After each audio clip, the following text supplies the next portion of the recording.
はい。皆さん、こんにちは。16HP です。今日はですね、じゃん！ピアノの練習方法についてね、解説をしていきたいと思います。実はね、僕、20歳前後くらいから、知識ゼロから独学でね、ピアノを始めたんですよ。で、それで今に至るっていう感じです。これね、自慢をしてるわけではなくて、普通に事実なんですね。で、正直な話、僕、ピアニストではないし、小さい頃から習っていたわけではありません。なので、ピアノの解説なんてしていいのかなっていうふうに思っていたんですけれども、でもね、独学で知識経験ゼロからある程度ね、ピアノが弾けるようになった僕だからこそね、今からピアノを始めようとする人にとって有益な情報が発信できるんじゃないかなと思ってね、この動画を撮っております。結構ね、コメントでもね、ピアノが弾けないからどうしたらいいですかとか、この年齢からピアノ始めても弾けるようになりますかとか、そういったコメントをね、結構いただくことが増えて、多分ね、そういったコメントをしてる方って、僕が20歳ぐらいから始めたことを多分知らなさそうな雰囲気の方からだったんですよね。なのでね、あえてね、この動画を出しております。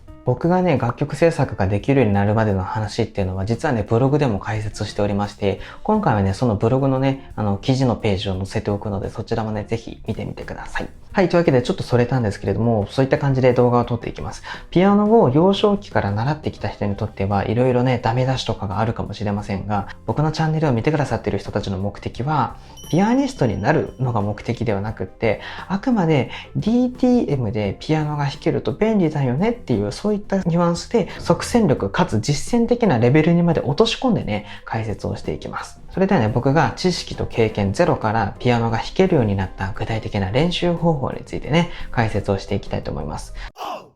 手順自体はね、非常にシンプルで、教則本を買って練習する。もうこれだけですね。でもね、やり方とか練習時間とか練習方法とか、いくつかね、コツもありますので、これをね、ぜひね、共有していきたいと思います。と、その前にね、まずピアノがないと練習ができないので、まだね、ピアノを持ってないよっていう人はね、ピアノを買うところから始めましょう。ピアノといっても、グランドピアノとか、アップライトピアノとか、そういったね、生ピアノ、もしくは電子ピアノ、電子キーボード、ミディキーボードとかいろいろあるんですけれども、この中で僕がお勧めするのは断然電子ピアノですね。理由は価格が手頃でですね、本物のピアノにね、タッチ感が近くて、あと音量調整ができたりとか、将来的にはパソコンにつなげることができるからですね。ピアノ練習するなら絶対生ピアノだって言い張る人も多いんですけれども、生ピアノって管理大変だし、賃貸に住んでいる人ってほぼほぼ無理なことが多いので、買う必要ないですね。しかもね、パソコンにつなげられないので、生ピアノは NG ですね。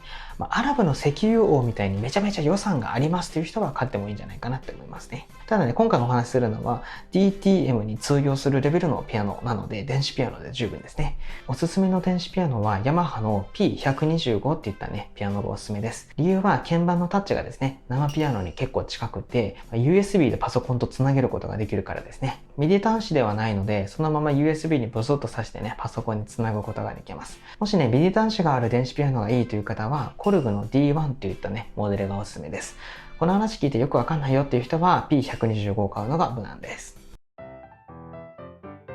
それでは練習の話に戻っていくんですけれども、まずね、教則本を買いましょう。教則本についてはですね、3つ買えばいいです。具体的にじゃあどの3冊を買えばいいかっていうと、1つ目、これ絶対買ってください。本当に役立つピアノ練習法74。この本めちゃめちゃおすすめなので、まずこれ買ってください。で、2つ目に初心者用のピアノ教則本。で、3つ目が好きな曲がたくさん載っている初心者用のソロピアノ楽譜ですね。この3つだけで OK です。この3冊はね、一気に揃えて OK なんですけれども、ちゃんとね、これからお話しする理由があるので、それを聞いてからね、ちゃんとポチってください。それでは1つ目の本当に役立つピアノ練習法74。これをね、買うべき理由についてね、お話ししていきたいと思います。この本ね、僕のピアノ技術そのものがね、凝縮されている本なんですよ。ピアノって弾く前から上達するかしないかっていうのがもうすぐに決まっておりまして、それが何かというと、すなわち呼吸と姿勢なんですよね。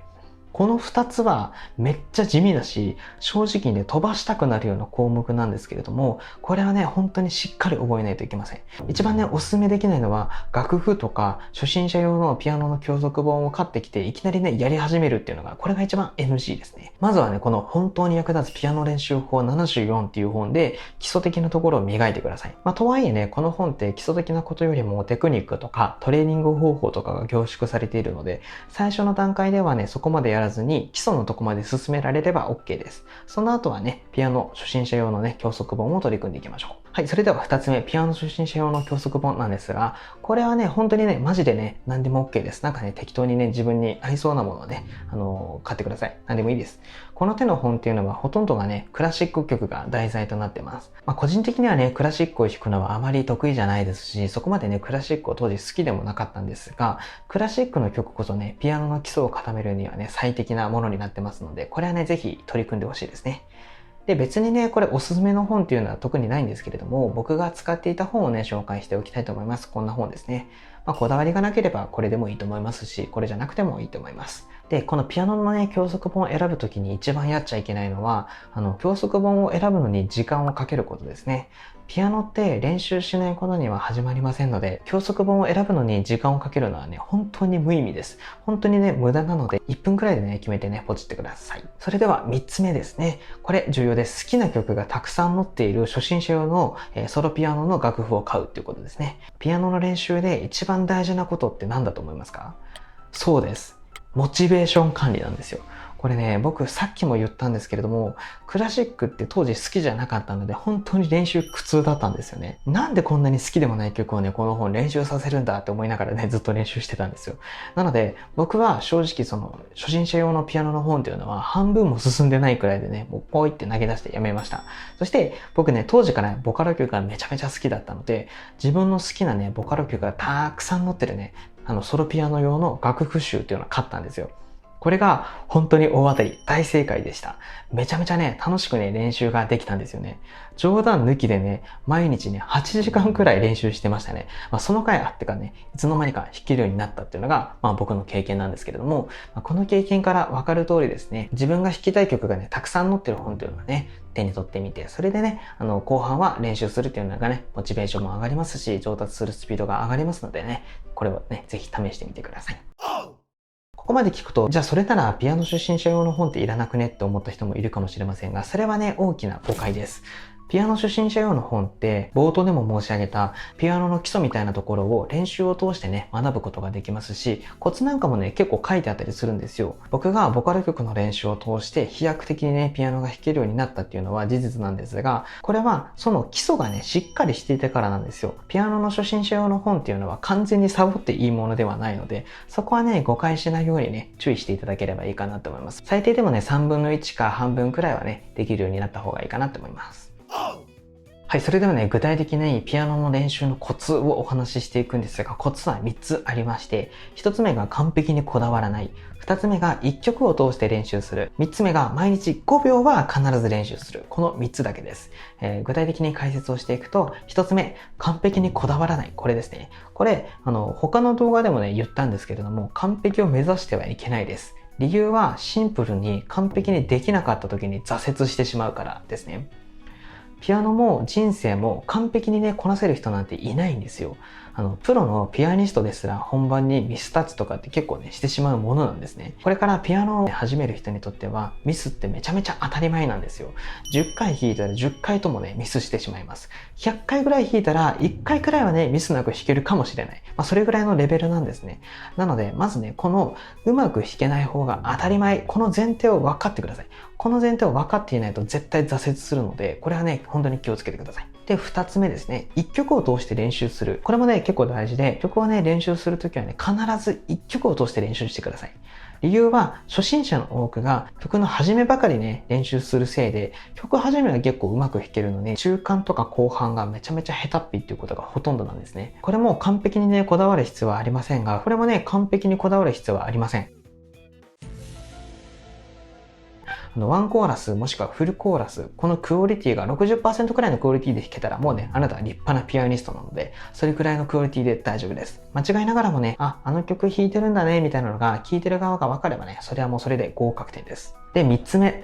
毎日5秒は必ず練習する。この動画をね、見た方は、もうね、ぜひね、今日から毎日5秒は練習してください。これなんで僕が5秒っていうかっていうと、ちゃんと根拠があって、人間の脳って変化をね、拒むようにできてるんですよ。やる気っていうのもね、もともと存在しません。ダラダラしてる時はダラダラしたい。勉強してる時は勉強したい。ピアノを弾いてる時はピアノを弾きたいっていう風にね、変化をするのがね、苦手なんですよ、人間の脳っていうのは。なので、数秒やれば勝手にね、やる気が出てきて練習しちゃうようにできてるんです。勉強が苦手な人っていると思うんですけれども、いざね、勉強し始めるといつの間にかめちゃめちゃ集中してて、途中でね、両親とかにご飯ができたよ、みたいな感じで呼ばれたりすると、いやー、もうちょっとやりたかったのになっていう、そういう経験あると思うんですけれども、これと一緒の原理なんですよ。人間の脳ってやり始めたことを途中でやめるっていうのが苦手なんですよね。なので、毎日5秒はね、必ず練習してください。5秒やってれば、自然とね、30分くらいね、練習していけるようになると思いますので、途中でやめることっていうのがね、できなくなります。めちゃめちゃ練習楽しくなりすぎて。なので、必ず5秒はしてください。